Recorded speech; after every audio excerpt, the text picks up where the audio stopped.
아직까지 스마트폰 사용하는 습관? 당연히 아이의 어떤 건강과 성장에 정말 치명적일 수 있습니다. 말씀드렸지만 그 수면이 일단 부족해지니까 키가 안 크고 비만이 늘어날 수 있고 집중력, 면역력 같은 것들이 떨어질 수가 있고 이런 여러 가지 문제들과 함께 이 심리적인 부분, 정서적인 부분에 있어서 감정 조절의 어떤 어려움이라든지 이제 이런 것들이 생길 수 있기 때문에 반드시 개선이 필요하고요. 이런 문제들을 현실적으로 우리가 현장에서, 그러니까 학교나 집에서, 가정에서 어떻게 아이를 또는 부모님과 같이 의논하면 좋을지에 대한 생각을 몇 가지를 좀 말씀을 드리겠습니다. 자, 첫 번째인데요. 명확한 규칙. 그러니까 그럴 수도 있고 안 그럴 수도 있고 또 기분 좋으면 넘어가고 기분 안 좋으면 그렇게 안 되고 이런 식이 아니라 아주 명확한 디지털 취침 시간 규칙 설정하는 게 굉장히 중요합니다. 여러 가지 규칙들이 있을 수가 있는데 제일 중요한 게 취침 시간입니다. 그리고요, 일관성 있는 규칙이 중요하다. 앞서 다시 말씀드렸는데요. 취침 시간을 최소 1시간 정도 전에는 모든 전자기기 사용을 좀 중단하거나 또는 밤 9시나 10시 우리 뇌에서 이제 멜라토닌이라는 그 수면을 이끄는 그런 어떤 신경 전달 물질 같은 것들이 많이 분비되는 시간들이 있는데 그 전에 스마트폰을 이제 사용을 멈추고 금지한다, 중지한다 이런 식으로 구체적이고 명확한 규칙을 우리 아동 소아청소년과 아이와 부모님과 함께 상의한다. 함께 상의한다도 되게 중요한 말입니다. 너 이렇게 해 라고 했을 때요. 그 말을 잘 들으면 오늘 이런 이야기를 들을 필요도 없겠죠. 기본적으로 반항하고 어떨 때는 또 적대적인 마음이 들기도 하고 또 부모님과의 갈등을 통해서 협상하고 의논하고 그 갈등을 풀어내 나가는 게 사실은 성장 발달에 있어서 굉장히 중요한 부분입니다. 꼭 필요한 부분이기도 하고요. 근데 일방적인 통보나 일방적인 어떤 규칙, 하달 이런 것들은 대부분의 경우에서는 그런 갈등을 협력해 나가고 풀어내 나가는데 별로 많이 도움이 안 됩니다. 그래서 아이와 함께 상의하고 정한다. 이게 굉장히 중요한 부분이고요. 상의를 하려면 어떻게 해야 될까요? 왜 이런 규칙이 필요한지 그리고 왜 잠이 중요한지를 충분히 설명하고 아이의 동의를 구하는 것, 우리 소아청소년들의 동의를 구하는 것, 이 굉장히 중요합니다. 잠깐 제가 말씀드리다 보니까 사실 아이란 표현도 어떨 때는 또 이렇게 좋지 않을 수도 있습니다. 우리 청소년들은 사실은 중학생만 요즘 이상만 되더라도 거의 우리 어른과 가깝게 대화도 나눌 수 있고 멋진 어떤 그 나름의 어떤 삶을 살아가고 있고 살아내가고 있고 이런 친구들이 많거든요. 그래서 아이라는 표현이 너무 때로는 우리 그 청소년들을 너무 이렇게 부모님의 지도가 많이 필요한 어떤 존재인 것처럼 느끼게 할 수도 있을 것 같아서 때로는 우리가 조심해서 또 표현을 해야 될 수도 있을 것 같습니다. 제일 중요한 건 존중이고 상호 존중이고요. 서로 의논해서 동의를 구하고 규칙을 설정하는 것, 이게 제일 중요할 것 같습니다. 두 번째는 많이 들어보신 말일 텐데요.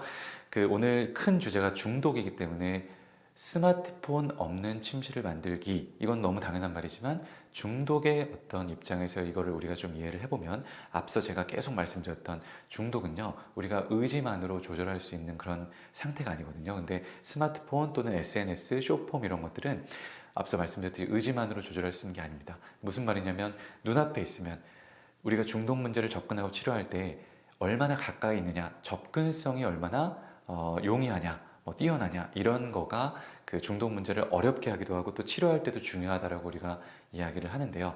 가까이 있으면 아무리 뛰어난 사람도 아무리 정신과 전문의도 어쩔 도리가 없습니다. 그래서 가장 좋은 방법 그리고 가장 효과적인 방법은요, 스마트폰이 아예 없는 침실을 만드는 게 그래서 중독의 입장에서 바라봤을 때 그래서 중요하고 어렵기도 하지만 또 큰 도움이 될 수 있는 그런 부분입니다. 침실은요 잠을 자는 공간, 잠만 자는 공간이라는 어떤 인식을 사실은 어렸을 때부터 우리가 명확하게 갖게 되는 게 되게 중요합니다.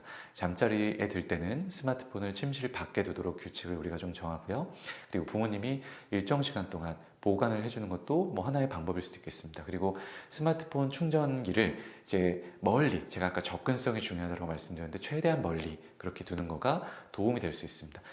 어렵게 가게 만드는 게 별거 아닌 것 같아도 굉장히 중요합니다. 수면 환경을 개선한다라는 이 주제도 굉장히 중요한데요. 그 침실이요, 굉장히 밝거나 앞서도 말씀드렸듯이 이렇게 손만 뻗으면 디지털 기기에 가깝게 갈 수 있는 환경은 별로 좋지 않습니다. 그래서 침실은 어둡고 조용하게 만들고 블루라이트 얘기도 많이 들어보셨을 텐데 그런 어떤 차단되는 조명을 켜거나 차단할 수 있는 스마트폰, 이 기능을 설정해 놓거나 자기 전에는 그런 기능이 혹시 없다면 화면 밝기를 최대한 어둡게 하고, 물론 눈이 나빠질 정도로까지 하면 안 되겠지만요, 그런 것들이 좀 도움이 될 수 있습니다. 그러니까 뭔가 좀 계속 불편하게 만드는 게 굉장히 중요합니다. 편리하고 빨리 구할 수 있게 만들수록 우리가 디지털 미디어 과사용에 점점 내가 더 다가가고 있구나라고 이해를 하시면 좋을 것 같고, 각각 과정이나 학교의 환경이 다 다를 테니까 거기서 어떻게 규칙을 세우면 좋지? 라고 궁금한 점이 생기실 때는요, 최대한 불편하게 만든다, 이게 제일 중요합니다.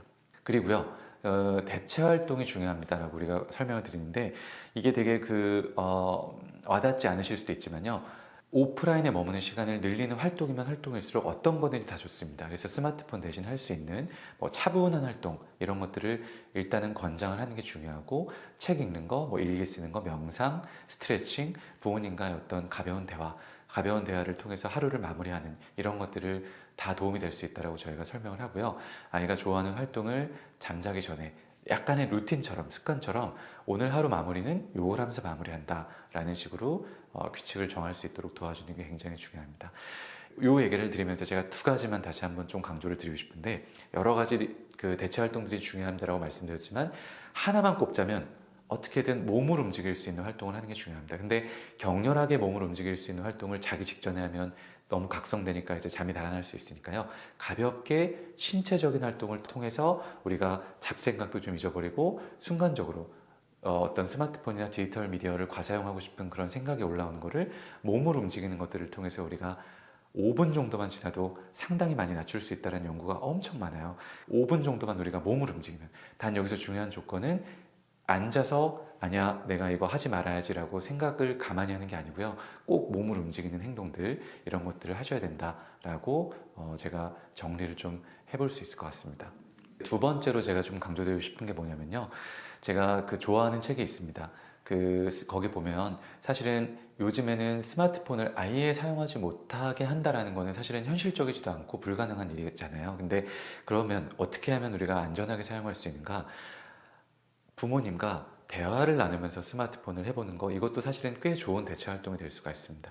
우리가 내가 어떤 이 스마트폰을 사용하는 거라든지 거기서 뭘 보고 있는가에 대해서 누군가랑 편안하게 대화를 나누면서 나 지금 이거 보고 있어, 나 오늘은 이 SNS를 보다 보니까 나한테 이런 걸 추천해 주네, 부모님 생각은 어때? 너 생각은 어떠니? 라고 대화를 나누면서 서로 커넥션을 갖고 있는 상태에서, 연결되어 있는 상태에서 대화를 나누면서 스마트폰을 사용하다 보면 대부분의 경우에는 심각한 문제로 빠지지 않게 되는 경우들이 많다라고도 되어 있습니다. 그래서 저는 몸을 움직이는 대체 활동을 첫 번째로 강조를 드리고, 두 번째는 스마트폰을 당장 자기 전까지도 이렇게 엎어두거나 하는 게 너무너무 어렵게 느껴진다면 누군가랑 대화하면서 스마트폰을 사용해보고 자연스럽게 하루를 마무리하는 이런 식으로 대체 활동을 찾아보는 것도 권유를 드리는 편입니다.